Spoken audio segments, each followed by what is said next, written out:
Magandang buhay. Let's have another topic in Mathematics 10. We have two topics for today, division of polynomials and theorems, particularly the factor theorem and the remainder theorem. So we have two objectives for today. Perform division of polynomials using the two methods, the long division and synthetic division. And then we're going to use the remainder and factor theorem in solving problems. Okay, let's start. First of all, we need to recall the quotient rule for exponents, which is basically naituro na to on the lower years, on grade 7 or even in grade 8. So, bakit ito importante? Because this rule is very much important in dividing. So, this rule pertains to x raised to m over x raised to n. What does it mean? Kung mapapansin ninyo, we have similar base. Yun yung x. Kaya, yung outcome, kinapi lang si x. And then, what do you think happened to the exponents? We have m on the numerator and then n on the denominator. So, ang gagawin lang dyan, isosubtract lang daw. So, by that case, it is commonly used when dividing a monomial by a monomial. So, I hope you can still remember what a monomial is. We are pertaining to only one term. Okay?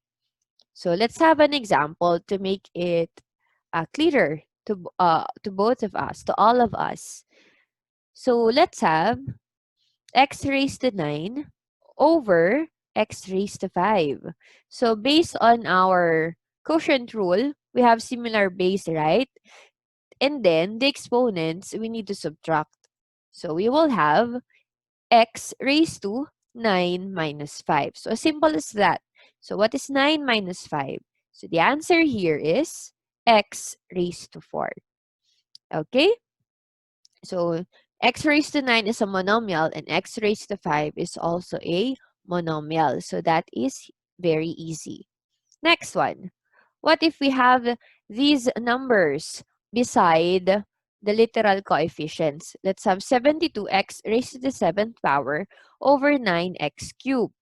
So, similar process pa din. Ang uunahin mo nga lang dito ay yung number. Okay? So, what is 72 divided by 9? Tsaka mo susundan nung x raised to, so isosubtract natin yung exponents na 7 minus 3. So 72 divided by 9, that is 8. And then 7 minus 3, so that will become, we will have 8x raised to the 4th power. So let's have a longer polynomial to be divided by a monomial. So let's have negative 48b cubed plus 36b to the 5th power minus 12b squared divided by the 6b squared. So the first rule, mga anak, you need to arrange the exponents from highest to lowest. So dapat decreasing siya. So ang uunahin mo dyan, the highest exponent, so take note of this, highest exponent to the least exponent. Okay? We're going to rewrite.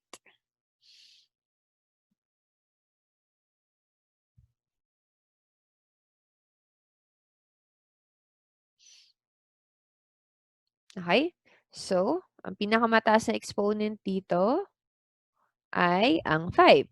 So, susulat natin yung 36b raised to the 5th power minus 48b cubed minus 12b squared. Okay? So, madali lang naman yan. Ngayon, kung itatanong nyo sa akin, bakit hindi na bago ang sign? Kasi we are just arranging it on the same side of that expression. Wala naman tayong equal sign na going beyond that. Okay? So, paano na ito, ma? May monomial tayo na itong divisor natin na 6b squared. Ibig sabihin lang yan, i-divide mo bawat term into 6b squared. Okay? So, let's divide it like what we're doing a while ago. 36 divided by 6, so that is 6. And then 5 minus 2, so that is 3. Minus, what is 48 divided by 6? Very good. So that is 8. And then 3 minus 2, so that is 1. So isang B na lang. No need to write for 1. Kasi writing B, ibig sabihin yan, isang B lang talaga. And then minus 12 divided by 6, so that is 2. Then 2 minus 2, so that is 0. Or b raised to 0, so that is 1. So it only means kakancel lang natin siya. So this is now our final answer. Okay? I hope that's clear with you. Next example. Let's have 24x to the 7th power minus 12x to the 4th plus 6x cubed over the 6x cubed. So if you've seen on that format, ganun lang din naman. Okay, on each term, divide mo yung 6x cubed. Bakit similar process? Kasi po, monomial yung ating divisor. Okay? So, mangyayari, 24 divided by 6. So, that is 4. And then 7 minus 3. So, that is also 4. Minus 12 divided by 6. So, that is 2. And then x, kasi 4 minus 3 is 1. Plus, as you can notice, almost the same na lahat. 6 divided by 6 is 1. And x cubed divided by x cubed is also 1. So, magiging 1 na lang.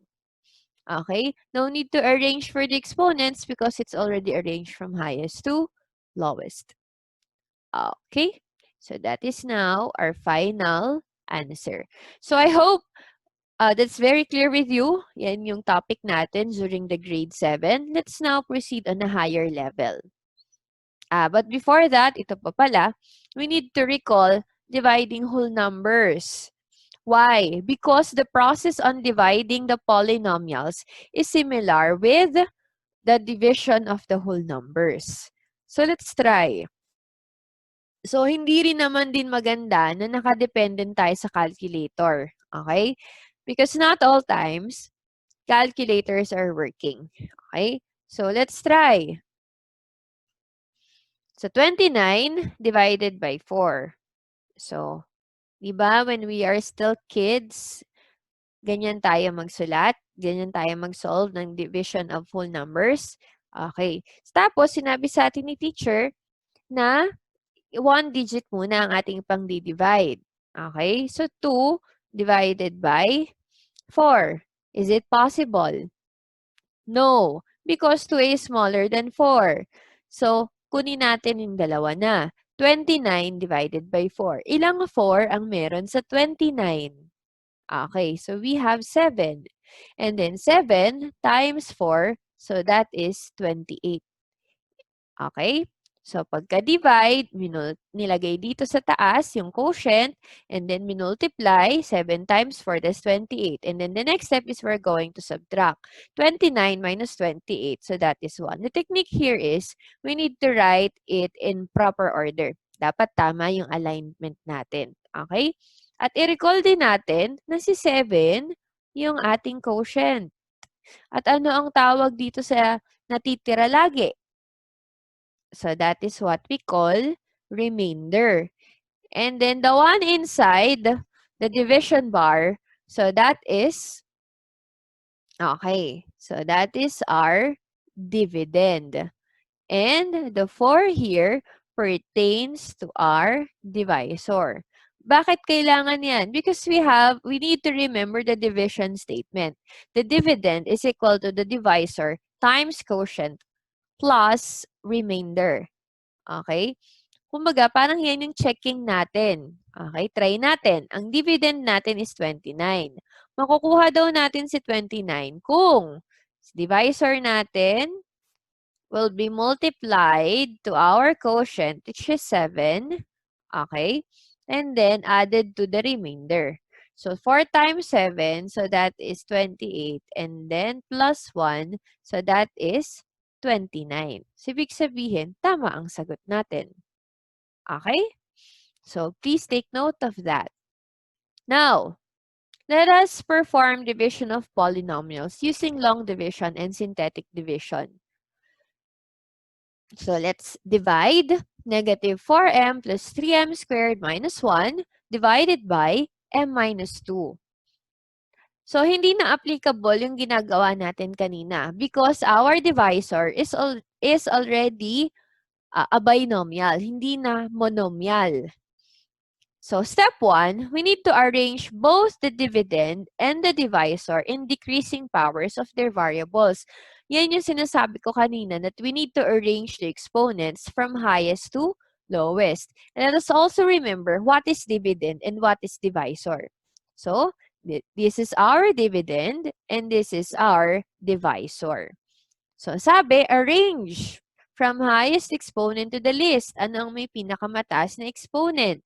So, we have 3m squared minus 4m minus 1. Okay, yan na yung gagamitin natin. Divided by m minus 2 is already arranged. Okay? So, if that's the case, we're now ready to use the long division. So, mag-long division muna tayo. Arrange na yan. So, katulad nung kanina sa whole numbers, okay? Sulat natin ng ayos. And then, meron tayong division dito. And then, m minus 2. Ready? So, please focus. Now, ang pag-divide, it is first term to the first term. So, 3m squared divided by m. So, let's have a scratch here para hindi kayo mahirapan. Ma-visualize nyo siya. So, 3m squared divided by m. Ito yon, 3m squared divided by m. The answer here is 3m. So, itapat mo siya ngayon dito. Kasi similar sila ng exponents. Dapat nakaayos. So, after dividing, we're going to multiply, katulad nung sa whole numbers. So, 3m times m. Okay. So, lagyan natin ng note. So, when multiplying, kasama na parehas. Okay. We're going to multiply. Kanina, ang unang step natin ay mag-divide. Then, we're going to multiply. So, what is now 3m times m? So, we will have 3m squared. And then, 3m times negative 2. So, that is negative 6m. Okay? And then, katulad ng sa whole numbers, we're going to subtract. 3m squared minus 3m squared. So, mga-cancel na to. Kasi 0 na yan eh. No need to write. Then the next one, negative 4m minus negative 6m. Don't forget that when subtracting polynomials or even in integers, keep change. Keep natin si negative 4m, minus will become addition, and then negative will become positive. So, dahil unlike signs, so subtract tayo. So, that is 2m. Okay? And then, paisa-isa lang ang bring down. And then, bring down negative 1. Then, repeat the process. So, divide ulit first term to first term. So, 2m over m divided by m. 2m divided by m. That's the answer. The answer there is 2. So, positive 2, kaya plus 2. Okay? And then, we're going to multiply again. 2 times m, so that is 2m. And then, 2 times negative 2, so that is negative 4. Okay?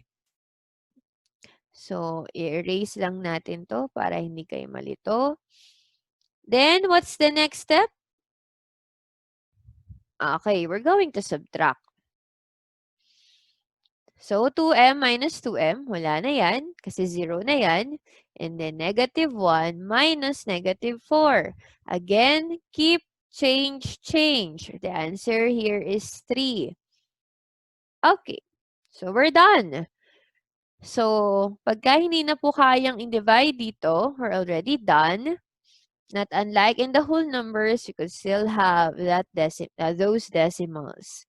Okay? Now, the next question is, paano po yung isulat ang tamang sagot? Okay? So, remember this one, this notation. Itong P of X over Q of X, it only tells you that you're going to divide polynomials. And then the way you put the answer is like this one. Quotient plus remainder over the divisor. So, this is the proper way of writing. So, balik tayo kanina. So, this one is our quotient. And this one is our remainder. And this one is our divisor. So, ang sabi, quotient plus remainder over the divisor. So, ganyan yung tamang pagsusulat. So, quotient, so that is 3m plus 2. Plus, ang remainder ay 3 over the divisor is m minus 2. Okay? So, I hope clear sa inyo to. Okay? Again, the process here is you're going to divide first term to first term. And then you're going to multiply on each term of the divisor. And then you're going to subtract. And then bring down. And then go back to the process again until you reach the last part, which is the remainder. If there is a remainder. Kung wala namang remainder, basta isulat mo lang yung quotient. Okay? So, let's move on. Let's have another case. What is the quotient when 2x to the fourth plus 3x cubed minus 4x minus 16 is divided by x plus 1? So, ang first step ulit, we're going to arrange the exponents from highest to lowest. And another thing is, after arranging, take note of this. The exponents should be complete. What do I mean? Observe the exponents. We have 4. We have 3. Tapos biglang naging 1. Tapos 0 na. So, ibig sabihin, may kulang. Okay. Kulang dito ng x squared. Dahil hindi naman talaga kasi siya kasama sa usapan, kailangan lagyan mo siya ng 0. Kasi any number, any letter multiplied by 0, the answer is 0. Para ma-maintain pa rin natin yung original na given. Okay? So, let's proceed. Naka-arrange na yan. Rewrite lang natin. 2x to the fourth plus 3x cubed bago mag 4x, ano ulit ang usapan natin? Magsisingit tayo. Okay? Kasi kulang tayo ng x squared. So, we will have plus 0x squared minus 4x minus 16. Okay, so kompleto na. 4, 3, 2, 1, 0. Okay? So, punta na tayo sa long division. So, 2x to the fourth plus 3x cubed plus 0x squared minus 4x minus 16. And then, our divisor is x plus 1. So, again, divide first term by first term. 2x to the fourth divided by x. So, 2x to the fourth divided by x. So, that is 2x cubed. Tapat natin sa may cube. So, ano sabi natin? Multiply. Pag nagmumultiply, lahat ng terms kasama sa divisor. 2x cubed times x. So, that is 2x to the fourth. 2x cubed times 1. So, that is 2x cubed. And then, we're going to subtract. So, nakikita natin, parehas na yan. So, next, parehas namang positive, so walang problema. So, 3 minus 2, so that is 1, or simply x cubed. And then, bring down, isa-isa lang, 0x squared. Okay? And then, we're going to divide again. So, balik tayo sa process. X cubed divided by x. So, that is x squared. So, tapat natin dito, x squared. Then, multiply again, x squared times x. So, that is x cubed. And x squared times 1. So, that is x squared. And then, subtract. So, parehas ulit. Cancel na natin. Dito tayo magkakaproblema. Baka lang. Take note of this. 0x squared minus x squared. So, keep, change, change. 0 plus negative 1. So, that is negative 1. So, that is negative x squared. Okay? Then, bring down. Ulit. Isa lang. Then, go back again to the process. Divide first term to first term. So, negative x squared divided by x.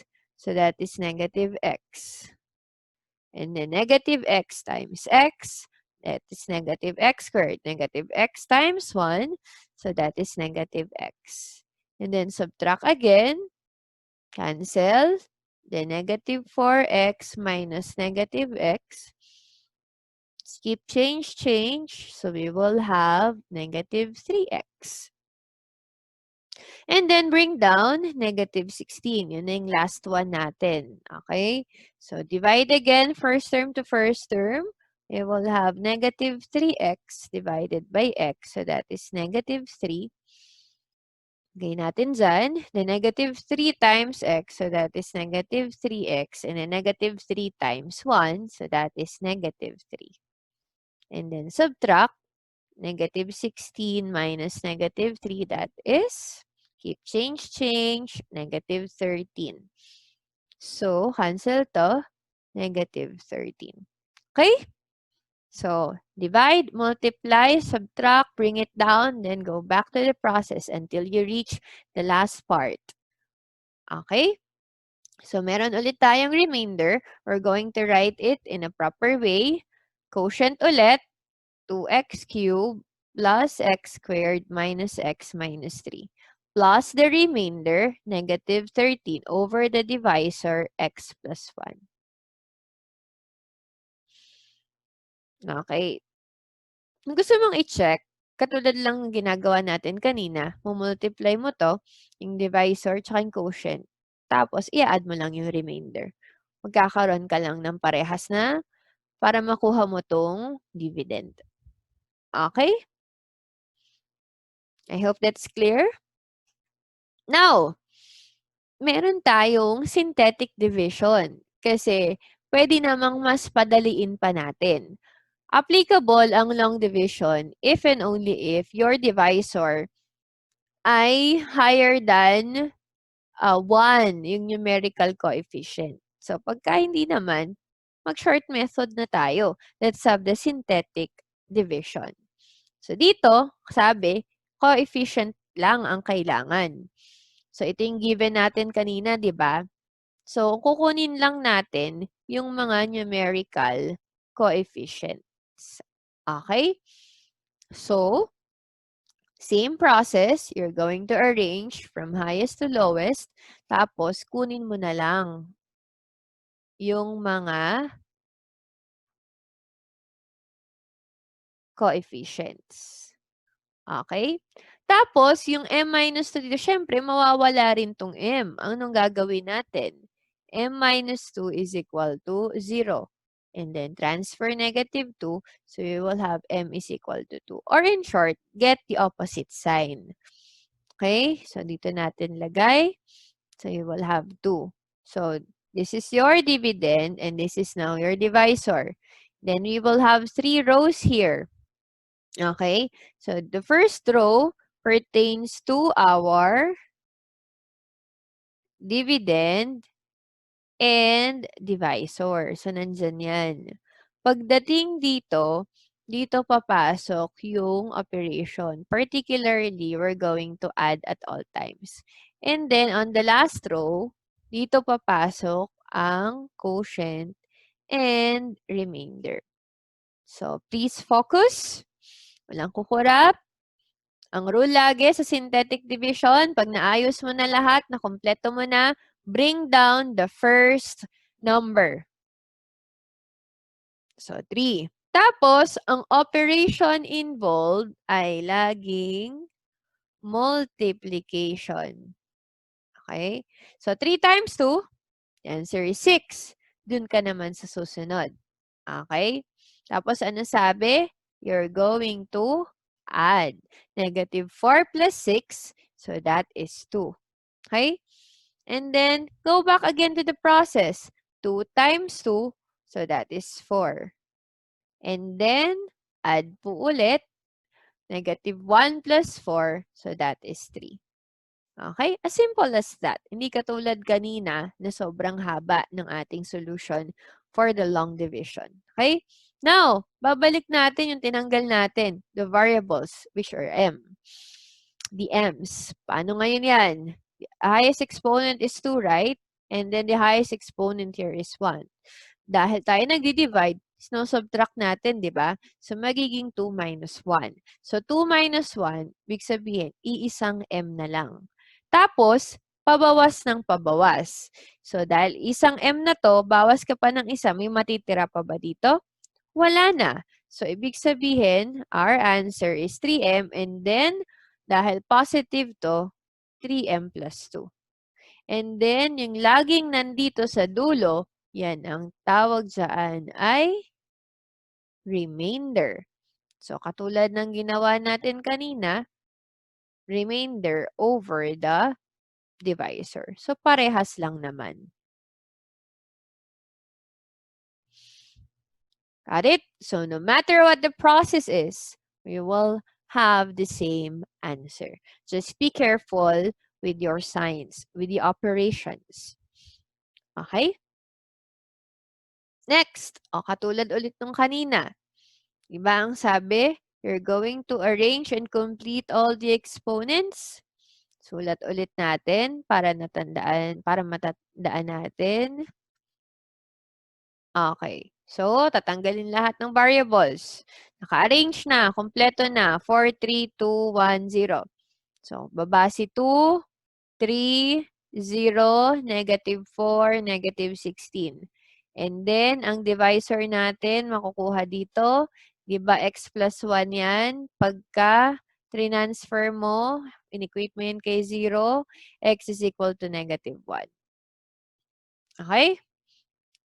So, ano ulit ang sabi? Bring down all the first numbers. So, bring down si 2. Then, multiply. 2 times negative 1. So, that is negative 2. And then, you're going to add 3 plus negative 2. So, that is 1. 1 times negative 1. So, that is negative 1. And then, add mo to. Diba, magkakaroon tayo ng negative 1. Negative 1 times negative 1. So, that is positive 1. And then, add again. We will have negative 3 times negative 1. So, that is 3. And then, add mo ulit. The answer here is negative 13. Okay? Paano ulit kumuha ng ibalik ang mga variables? Ano yung highest exponent? We have 4. Doon naman sa may divisor natin, we have 1. So, 4 minus 1, 3. Ibig sabihin, magkakaroon tayo dito ng x cubed. Bawas ng isa, minus 1. So, we have x squared. Bawas ulit ng isa, x na lang. Bawas ulit ng isa, may matitira pa? Wala na. So, 2x cubed. Ito ay positive, kaya plus x squared. Ito ay negative, kaya minus x na lang, minus 3. Ba't hindi mo na nilagay yung 1? Kasi automatically, pag sinulat mo ng ganyan, may 1 nandiyan. Okay? And then, ang remainder natin ay negative 13. Okay? So, plus negative 13 over x plus 1. Okay? Practice lang po. Sa umpisa lang mahirap. Okay? Next. Ito naman. Ma'am, kailan ginagamit yung remainder and factor theorem? Okay? So let's start. The remainder theorem. Let P of x be a polynomial and R is a number. When a P of x is divided by x minus R and the remainder R is obtained, then P of R is equal to R. What does it mean? A simple, in a layman's term, sa level ng mga estudyante, malalaman mo yung remainder pagka kinuha mo yung, iba yung x minus r, ang ginagawa natin dyan kanina, divisor yan, di ba? Is equal to 0. Tapos pagka transfer natin, x is equal to r. So pagka sinubstitute natin daw si r sa lahat ng mga x's doon sa given na dividend, makukuha natin yung remainder. So para mas madali niyong maunawaan, ito po yun. What is the remainder? Ito yung kanina, right? Yan. May mas madaling paraan. Paano pagka hinahanap lang yung remainder? Okay? Katulad nung sa synthetic division, iba m-2, yan yung divisor. So, coming from that divisor, ulit, m-2 is equal to 0. Transfer mo, m is equal to 2.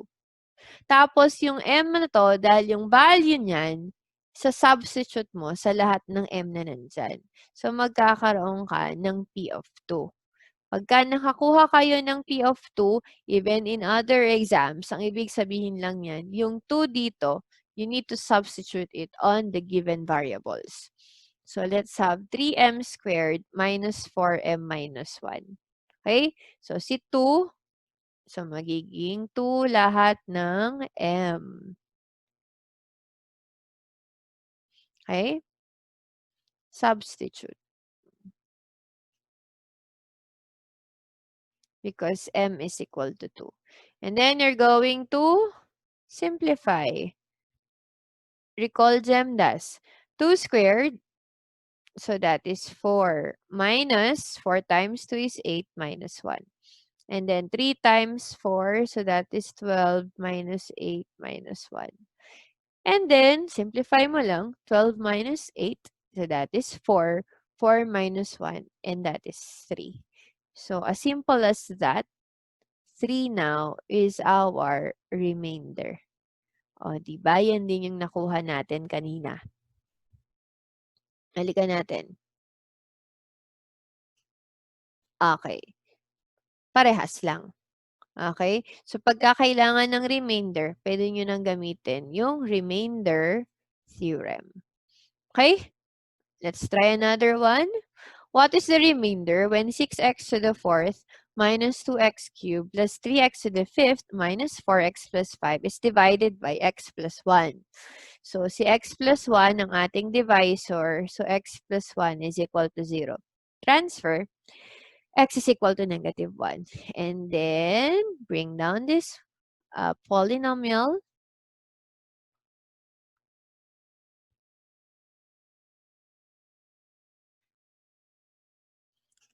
Ibig sabihin yan, magsasubstitute daw tayo ng negative 1. So, 6 times negative 1 raised to the 4th minus 2 times negative 1 cubed plus 3 times negative 1 to the 5th minus 4 times negative 1 plus 5. Ulit, anong ginawa natin? We're going to substitute x is equal to negative 1. And then, simplify again. Negative 1 raised to 4, so that is positive 1. Then negative 2, bring down. Negative 1 cubed is also negative 1. Plus 3 times negative 1 to the 5th, that is negative 1. Minus 4, negative times negative, so that is positive. Okay? Be careful. And simplify again. 6 times 1 is 6. Negative times negative is positive 2. Minus 3 plus 4 plus 5. So, 6 plus 2, 8. 8 minus 3 is the answer.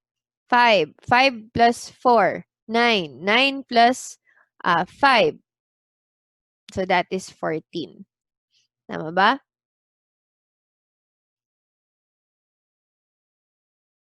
Okay. So, we have 14. So, the answer here is letter D. Okay? Ganun lang. So, pagka ang hinahanap ay remainder, kunin mo lang yung value ng variable doon sa may divisor and then substitute it. Okay? Another one. What is the remainder? O paano naman pagka ganyan? O, di ba parang sobrang taas ng exponent pero madali lang yan. So, x plus 1 lang eh. X plus 1 is equal to 0. So, x is equal to negative 1. And then, coming from here, magiging 5x raised to 234. 5 times negative 1 raised to 234. Yan, ang palatandaan dyan, tingnan mo yung exponent. Pagka ang base mo ay negative 1.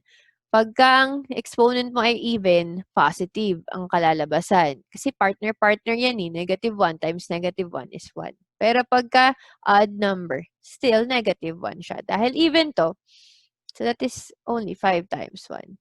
So, the answer is simple as 5. So, minsan, nakakatakot lang tingnan, pero kayang isolve. Okay? Next.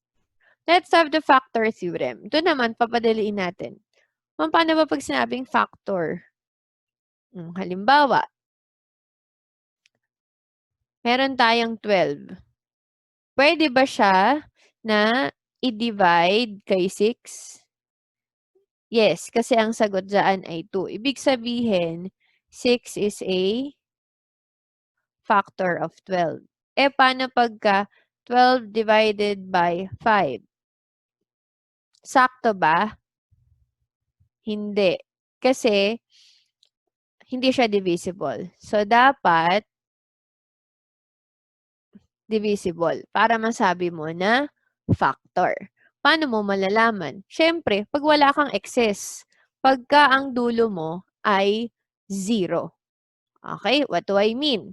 Which of the following is a factor of x cubed minus x plus 4x squared minus 4? We have two options here, A and B, x minus 1 and x plus 2. So, similar process in the remainder theorem. X minus 1 is equal to 0.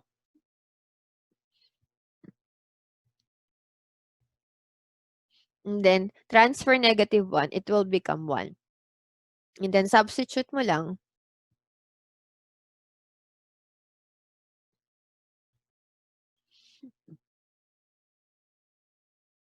So, magiging 1 cubed minus 1 plus 4 times 1 squared minus 4.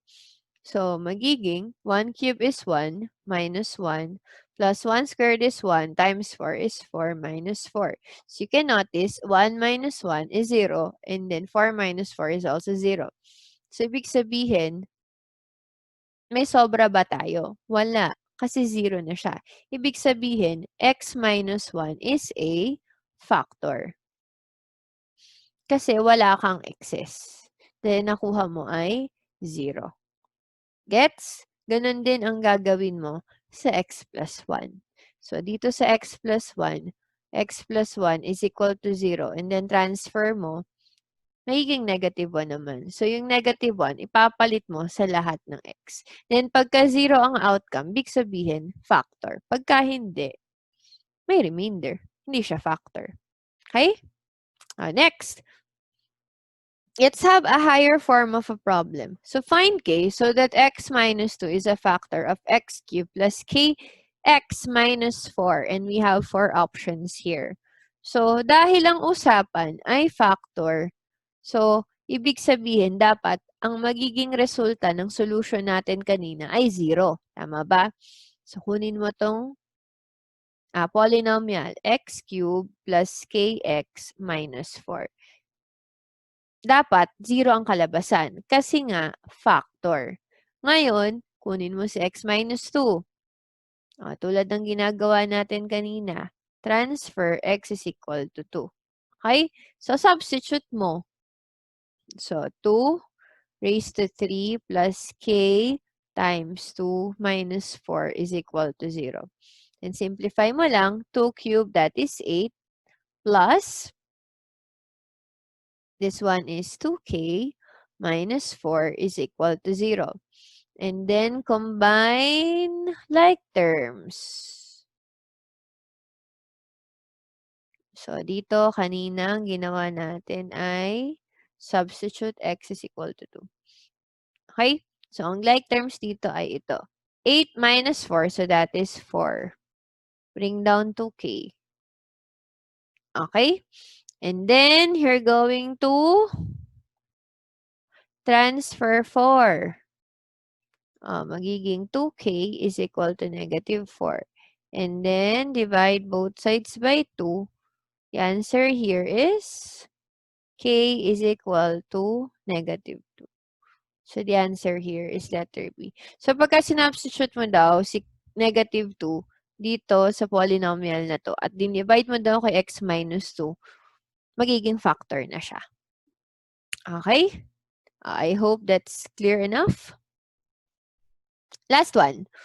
So, given 2x to the fourth minus x cubed plus x minus 4, what is p of negative 1? So, katulad nga nung binabanggit ko sa inyo kanina, once you saw that, p of negative 1, it only means that the negative 1 here is the value of your x. Okay? So, substitute mo lang. So, magiging